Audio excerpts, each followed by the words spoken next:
Bonjour et bienvenue sur ce plateau pour le tout premier épisode de votre émission Crimes et délits, une émission dédiée au décryptage des affaires criminelles.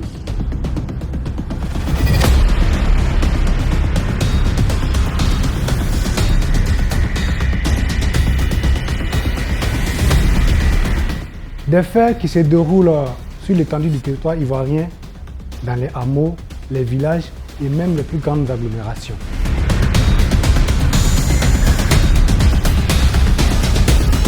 L'avènement d'Internet dans la marche de l'humanité fut un tournant décisif. En Côte d'Ivoire, le phénomène de la cybercriminalité est apparu dans les années 98 avec ses conséquences dans une société où l'individualisme n'aurait pas sa place.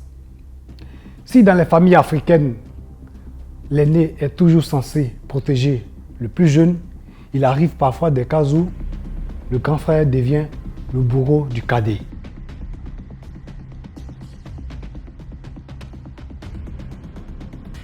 Jeudi 13 septembre, toute la ville de Bonois est sous le choc. Un crime horrible a été perpétré dans la localité située à une quarantaine de kilomètres d'Abidjan. Nous sommes en septembre 2013.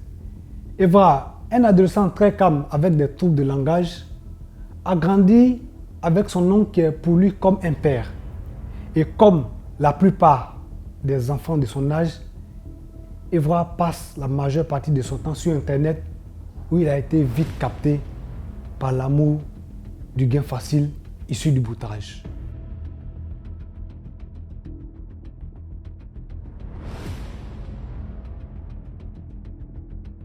Il a atteint l'âge de l'adolescent, donc il a commencé à fumer.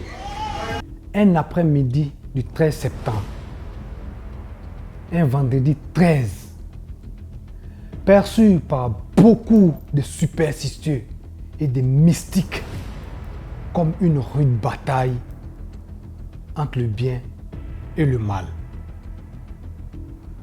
C'est ce jour qu'Eva choisit pour manifester une aptitude étrange.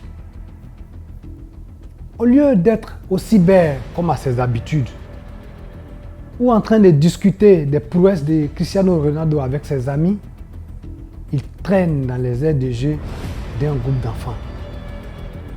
Et là, il remarque plus précisément le petit Sharon.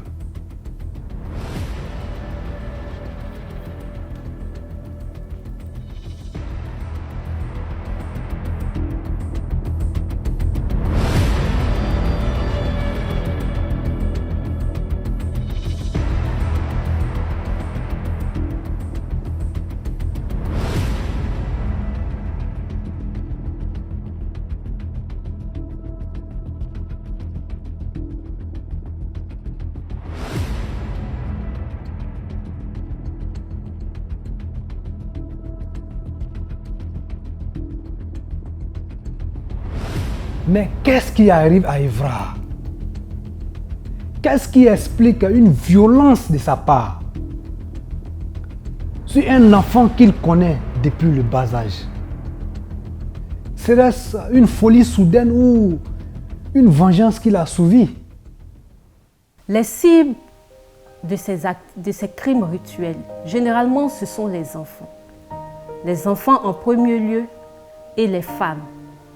Ces deux gens vulnérables, naïfs, sont facilement manipulables. Dans notre cas d'espèce, en matière de broutage, ce sont généralement les enfants qui sont ciblés. Ciblés parce que mentalement et physiquement, ils sont faciles à appréhender.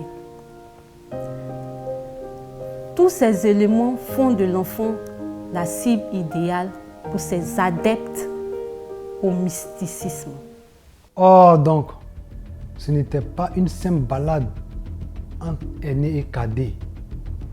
Parce que les conditions de préparation et la volonté manifeste de tuer peuvent constituer des éléments d'un assassinat. Pourquoi Evra, un adolescent de 18 ans, planifie-t-il avec autant de soins? Exécute-t-il avec autant d'adresse un homicide sur une victime inoffensive, un enfant de 5 ans. Qu'est-ce qui pourrait expliquer un tel crime? Qu'est-ce qu'il y a de plus précieux chez le petit Sharon au point d'être plus possible? Sur le domaine mystique, l'enfant est perçu comme un être pur, pur du fait de son corps qui est sans scarification, sans tatouage, et pur également parce que l'enfant n'est pas encore passé à l'acte sexuel. Evra, dans son forfait, affirme avoir bu une quantité de sang de sa victime qu'il a pris le temps de recueillir. Alors cette pratique n'est pas fortuite. Il a attrapé son cou, qu'il ne peut pas pleurer. C'est ça, il a pris couteau, il a piqué, il a pris ciseaux, il avait des tessins. Il a tué sa paroi, même bouteille. Si toi-même, tu as racheté une lettre pour travailler, tu n'as pas trouvé l'argent vide, là tu dois attacher les plans. Là, il a causé, là où il y a comme d'accord, tu vas t'amener l'argent. Selon le criminel Evra, le fait de boire du sang de sa victime mineure pourrait éventuellement augmenter ses chances d'obtenir des faveurs de la part de ses correspondants à lui. C'est donc à un but ritualiste qu'il a assassiné le petit Sharon.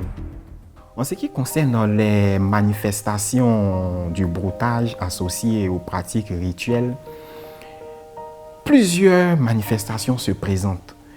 C'est un phénomène qui est dynamique, qui implique à la fois risque et beaucoup de courage pour s'adonner à ce genre de pratiques. Nous avons ici 2 cas de figure qui se présentent. Le broutage associé au crime rituel qui est pratiqué dans le but d'accroître le pouvoir de persuasion des différents brouteurs.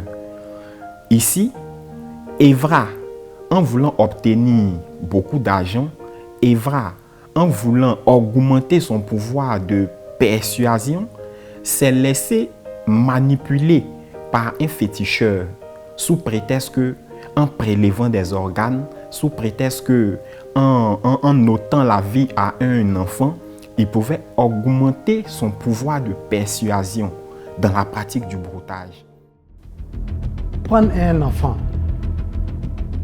le conduire dans des champs de manioc pour lui ôter la vie, l'enlever de l'affection de ses parents, espérer devenir riche sans être inquiété par la justice, et même si c'était le cas, la nature ne l'accepterait pas.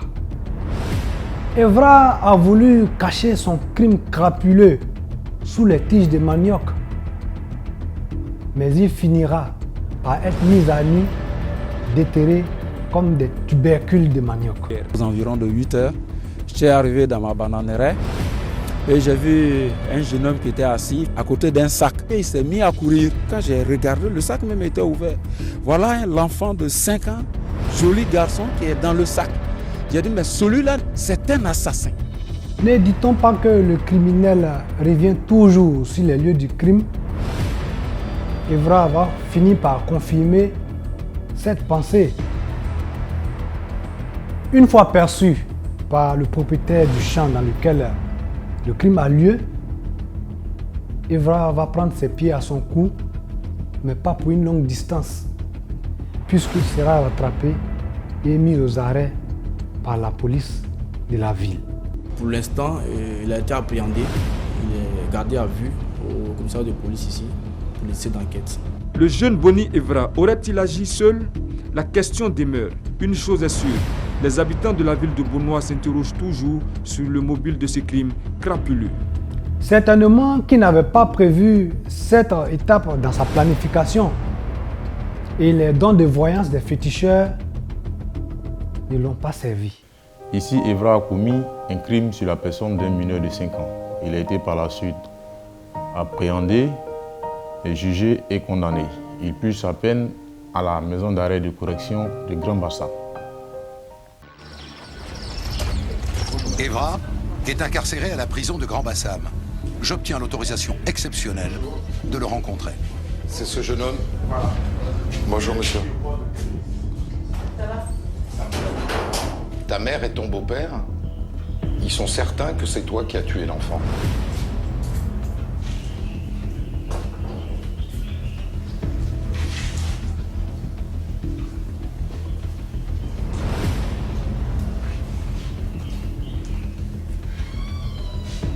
Eux, ils nous ont dit qu'ils n'ont pas de doute. Ils sont sûrs.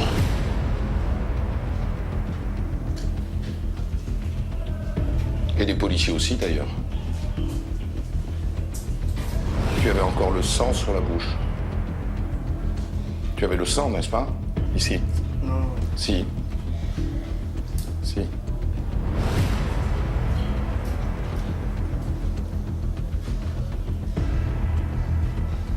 Pourquoi tu lui as arraché le cœur, les reins, coupé le sexe?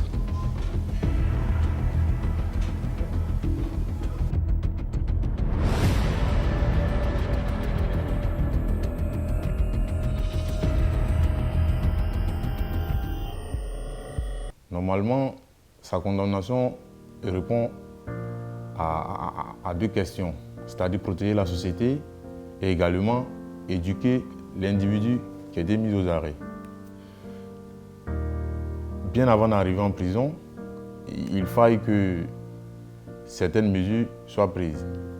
L'objectif de la détention, c'est-à-dire cette mise en quarantaine sociale, doit répondre à 4 objectifs, c'est-à-dire réconcilier le délinquant avec la société, le rendre capable de répondre aux exigences de la société et d'autrui et faire cesser l'agir délinquant. Encore aujourd'hui, ce genre de pratiques persiste dans notre société et parfois non élucidées parce que les criminels sont ceux qu'on n'imagine pas. Le phénomène du boutage a perverti notre jeunesse qui ne croit plus aux vertus du travail. Chers jeunes, nous voulons tous être riches, certes, mais attention, il ne faut pas céder aux sirènes du gain facile.